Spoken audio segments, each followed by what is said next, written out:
ஆச்சி மசாலா எந்த சமையலும் ருசி தேடும் ரகசியம் 20 ரூபாய். கேரள மாநிலம் திருச்சூரில் பெற்றோர் அலட்சியத்தால் 8 வயது சிறுவன் பாம்பு கடியால் உயிரிழந்தார். 10 வயதான அனேஷும் 8 வயதான அல்ஜோவும் இரவில் வீட்டில் தூங்கிக் கொண்டிருந்தனர்.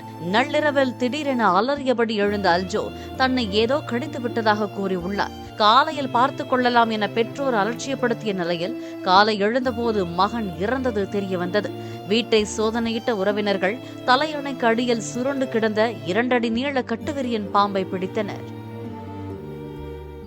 ஆச்சி மசாலா எந்த சமையலும் ருசி தேடும் ரகசியம் 20 ரூபாய். பிளே ஸ்டோர் மற்றும் ஆப் ஸ்டோரில் இருந்து பாலிமர் செயலியை QR கோடு மூலம் பதிவிறக்கம் செய்யுங்கள். செய்திகளை உடனுக்குடன் பெறுங்கள்.